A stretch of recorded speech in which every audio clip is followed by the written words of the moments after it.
What's up, Whispernation, and welcome to the Fantasy Whisperers channel. I'm Johnny GameTime Hicks, and today we're talking about the Carson Wentz trade. He got traded to the Indianapolis Colts.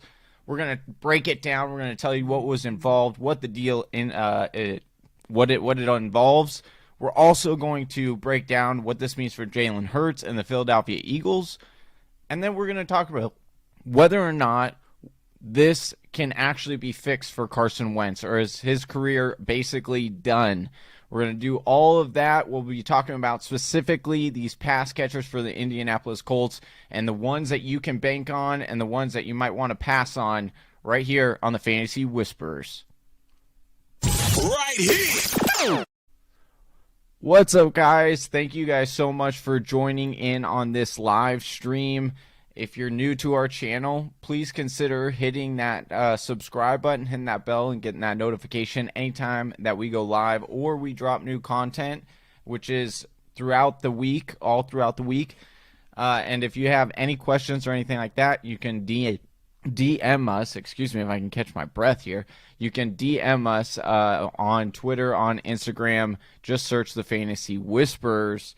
And if you could do me a huge favor, giving a thumbs up on this video really helps with the YouTube algorithm and the Facebook algorithm. Makes me feel good too, so I appreciate it. All right, we're talking about this Carson Wentz trade. This was really wild, so we're going to break this down here. I'm going to pull up the Shefty tweet here.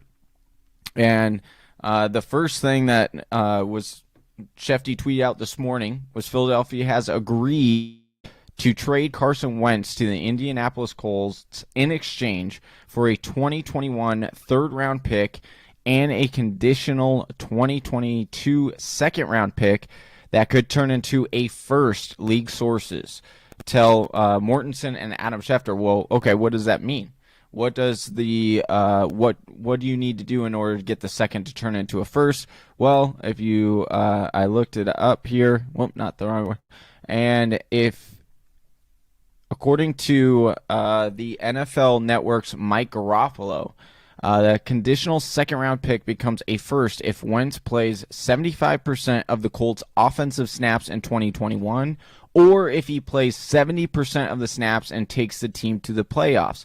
Now, here's the big kicker here, and that is the dead cap charge for the Philadelphia Eagles. That is going to be a whopping $33.8 million that the Philadelphia Eagles are going to have to just eat. Good thing Jalen Hurts is on a rookie contract, so we are okay. They are okay. They are a little bit. That protects them. If Jalen Hurts wasn't on that rookie contract, I don't know if this deal gets done. But here we are. Like we said, the Indianapolis Colts, it was kind of funny. We tweeted out this morning what we thought of this deal, and a lot of people said predictable, and it's understandable, right? He goes to a head coach in Mike Reich, who he argued he had the best season under, and a lot of people thought this would have been the perfect fit.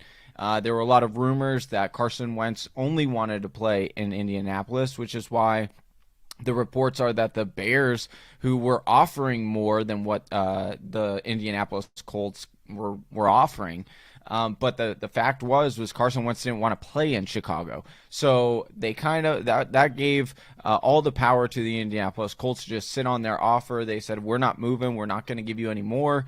And the Philadelphia Eagles wanted to move in the direction of Jalen Hurts. So what does this mean? First off, we'll talk about Jalen Hurts and the Philadelphia Eagles. Unfortunately, I think they got a little bit hosed here, but you have to do what you have to do in order to get Carson Wentz out of the building. You have to go forward with Jalen Hurts. Now, I think if you're in a dynasty league, you probably should have been trying to get Jalen Hurts before this news came out, because you could have still argued that, hey, maybe they can't trade Carson Wentz because of the contract and things like that. And so you could have gotten him a lot cheaper a couple of weeks ago. Now I think it's going to be a little bit more expensive if you're trying to acquire him in Dynasty. As far as a redraft league, I absolutely love Jalen Hurts. I liked him before. I knew we kind of figured this was going to happen. This news was going to somehow come out before the draft and things like that. So I really liked Jalen Hurts. I like what he showed on tape at the end of the season. We've said it on the show before. There are a lot of similarities between Lamar Jackson when he was in his breakout season and the little sample size we got from Jalen Hurts. Now, you're extrapolating a little sample size of Jalen Hurts and putting it over an entire season. And it doesn't always work like that. I understand, but you like what you saw on tape with Jalen Hurts. So really excited for Jalen Hurts and the Eagles. Hopefully they can add a wide receiver either in free agency or in the draft. They desperately need one. All right, now let's move over to the Indianapolis Colts side of the ball, right? And everyone's going to talk about, okay, we understand Carson Wentz was not a good quarterback last year. It's been a couple years since he's been removed from that breakout season. Well, if you look at that breakout season, what was the offensive coordinator? It was Mike Reich, the head coach of the Indianapolis Colts. That's why this made so much sense. That's why Carson Wentz wanted to go there.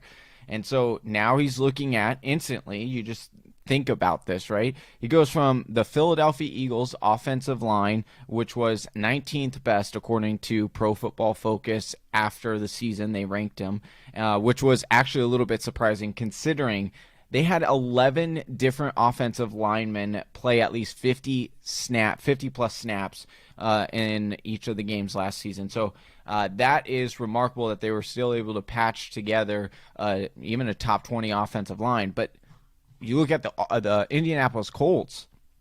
Indianapolis Colts had a top 7 offensive line. They were ranked number 1 coming into last season, but they had some injuries and they didn't play up to those expectations, but they still finished as a top 7 offensive line. And so you're looking at what can Carson Wentz do when he has time.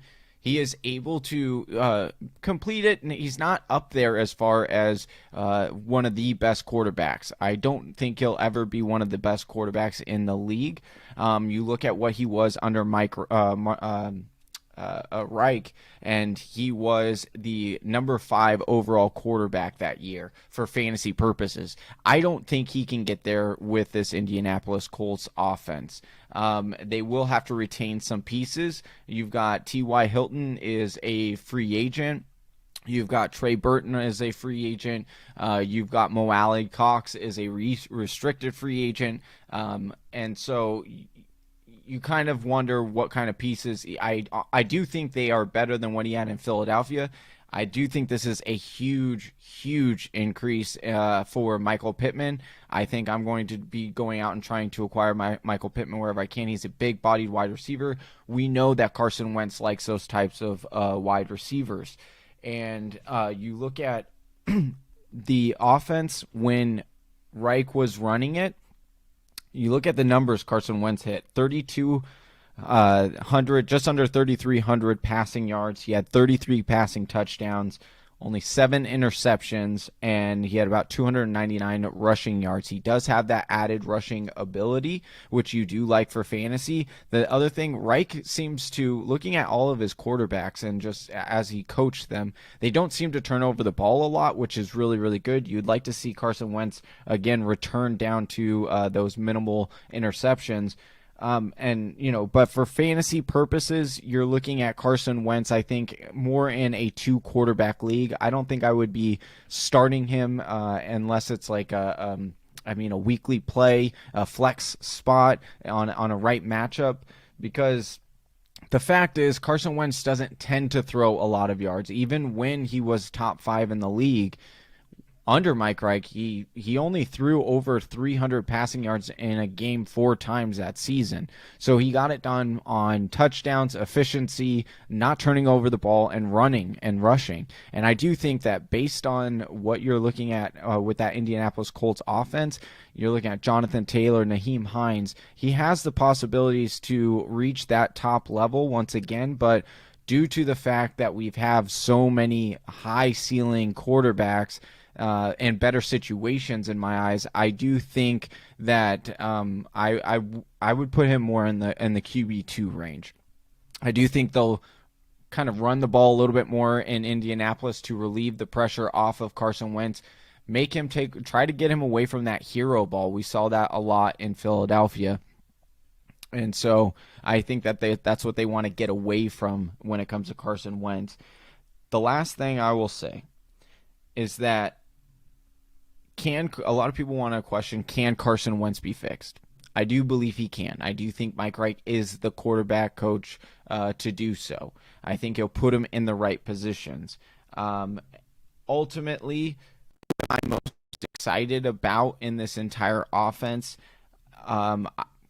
as of recording this right now, Jack Doyle is someone that is a low-key sleeper. He's the only tight end worthy of note that is on the roster for Indianapolis. I do expect them to match the Mo Alley Cox offer if anyone does.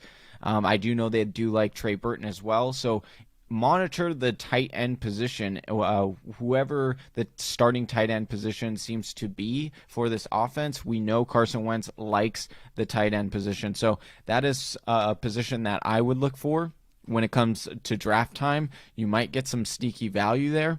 And like I said, Michael Pittman is very interesting to me. Paris Campbell is another guy who you should kind of look out for. He had a significant injury. He was a breakout candidate last year, and he seemed to be footing that bill through the first couple weeks of the season. And then he got injured, and he wasn't the same, and then he ended up being out for the rest of the season. And so look for Paris Campbell to come back, see how he's doing on the rehab. He might be another late-round dart throw that you might want to take a stab at. But I do believe with the receiving options being an upgrade for Carson Wentz, I do think he will have a better season. I do think he can be quote-unquote fixed, and I don't think this is the end of Carson Wentz's career. I think they'll be able to salvage him. However, I don't think he's going to give you a top 5, top 8 kind of season. I think he's more of a streamer. All right, guys, well, that's all I've got for today's show. Once again, thank you guys so much for tuning in. Appreciate you guys so much. If you could drop a like, give me a comment. Let us know what you think of the Carson Wentz trade. Do you like it? Do you think the Philadelphia Eagles got hosed? Do you think this is good for Carson Wentz? Do you think this is great news for Jalen Hurts? Let me know in the comments. I'd love to have a conversation about it. Until next time, take it easy, Whisper Nation. I'm Johnny GameTime Hicks for the Fantasy Whispers, and I'm out. Peace. Thank you for listening to the Fantasy Whisperers podcast. You can hear more from John and Travis on Google Play, SoundCloud, and iTunes. You can also follow us on Instagram, Facebook, and Twitter at TF Whisperers.